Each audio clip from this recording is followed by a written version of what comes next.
Assalamualaikum warahmatullahi wabarakatuh. Selamat datang di video tutorial aku. Hari ini aku bakal nunjukin ke kalian cara merakit komponen komputer atau desktop secara virtual menggunakan aplikasi IT Essential Virtual Desktop dari Cisco. Buat kalian yang pengen belajar rakit PC tapi takut salah pasang komponen aslinya, simulator ini cocok banget. Ayo langsung aja kita mulai ke langkah yang pertama. Langkah yang pertama, kita harus memasang power supply untuk PSU. Komponen ini fungsinya penting banget karena dia yang bakal ngalirin listrik ke seluruh komponen PC kita. Caranya yaitu tarik power supply-nya ke dalam casing, sesuaikan posisinya biar lubang skrupnya pas dengan casing.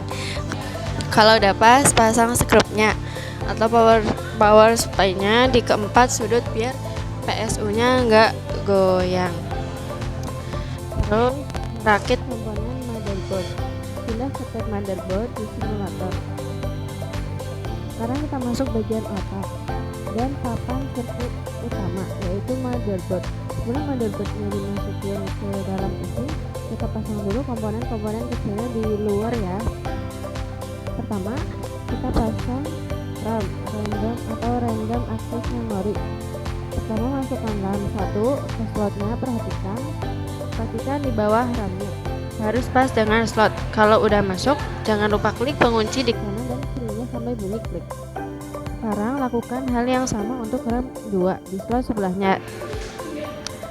Terus kedua, kita pasang CPU. Ambil CPU-nya, lalu perhatikan posisi sudutnya. Di CPU ada tanda segitiga kecil.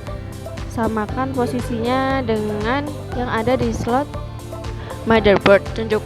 Turunkan CPU perlahan, tutup penutup besi slotnya, lalu tekan tuas penguncinya ke bawah biar CPU-nya kekunci rapat. Ketiga, thermal paste dan heat sink. Biar CPU kita nggak kepanasan, kita oleskan sedikit thermal atau thermal paste di atas CPU. Setelah itu pasang kipas pendinginnya atau heatsink tepat di atas CPU. Tekan keempat pengunci heatsinknya sampai mengunci ke motherboard. Terakhir, colokkan kabel daya kipas heatsinknya ke konektor CPU fan yang ada di motherboard. Jangan sampai kebalik ya besinya. Nah, kalau semua komponen udah terpasang di motherboard, klik tombol install motherboard untuk memasukkannya ke dalam casing PC. Sesuaikan posisinya dengan lubang dudukan casing, lalu pasang semua skrup motherboardnya atau mother switch. Keempat, pemasangan adapter card atau kartu tambahan. Pindah ke tab adapter card. Langkah selanjutnya, kita bakal pasang kartu-kartu tambahan untuk meningkatkan performa PC kita, yaitu ada Network Interface Card atau NIC. Masukkan ke slot PCIe yang sesuai di motherboard, lalu pasang skrupnya. Ini fungsinya biar PC bisa connect ke jaringan kabel. Terus ada wireless. Ini kartu buat nangkep sinyal WiFi. Pasang di slotnya dan kencangkan skrupnya.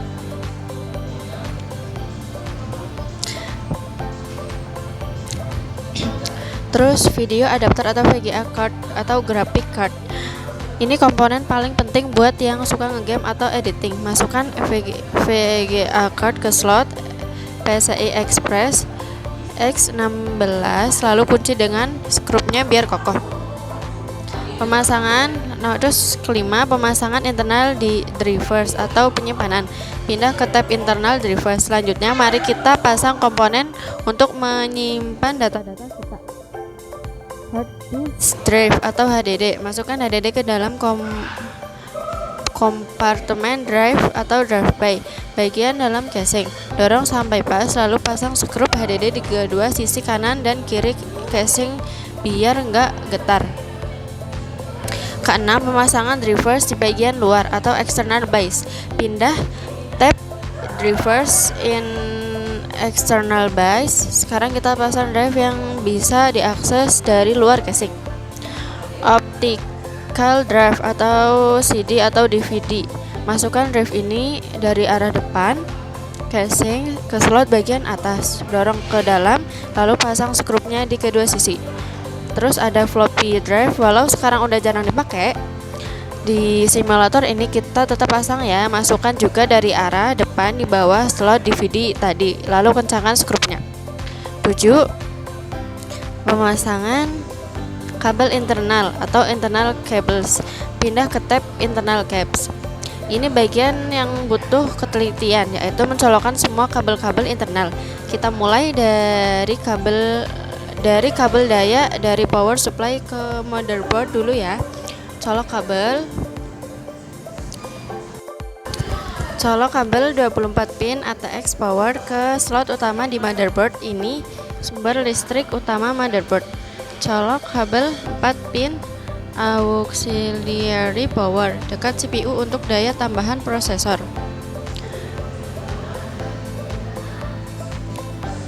Terus colok kabel daya SATA ke hard disk dan kabel daya Molex ke optical drive. Kalau floppy drive pakai kabel daya yang kecil. Jangan lupa colok kabel daya yang kecil atau back connector.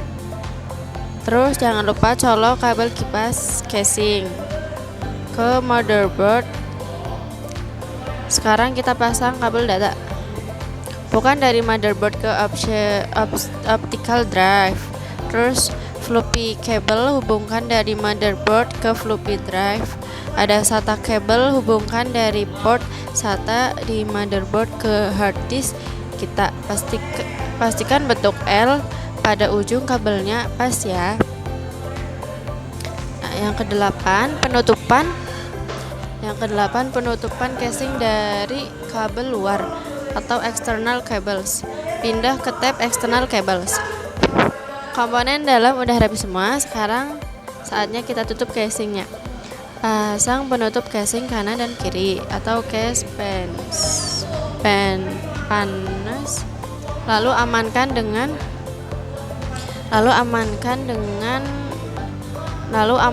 dengan pasang skrup panelnya. Terakhir kita colok semua kabel eksternal di bagian belakang. Kabel monitor ke port VGA, kabel keyboard warna ungu dan kabel mouse warna hijau. Kabel Ethernet atau LAN untuk internet kabel. Pasang wireless antenna biar wifi-nya dapat sinyal kuat. Dan langkah paling terakhir dari semuanya, colok kabel daya utama atau power cord dari stop kontak ke power supply kita. Selesai, PC desktop kita sudah berhasil dirakit virtual dan siap dinyalakan. Selanjutnya kita akan merakit laptop. Pertama-tama kita akan membuka baterainya dulu. Penutup baterainya dibuka, ditekan. Terus nanti baterainya dikeluarin. Selanjutnya kita akan mengganti RAM. Pertama buka bautnya, lalu buka penutup RAM-nya, lalu buka RAM-nya dengan menekan kedua sisi RAM tersebut, terus RAM dan kencangkan dengan baut. Kita akan mengganti HDD dengan menekan mencopot bautnya lalu dikeluarkan, ditekan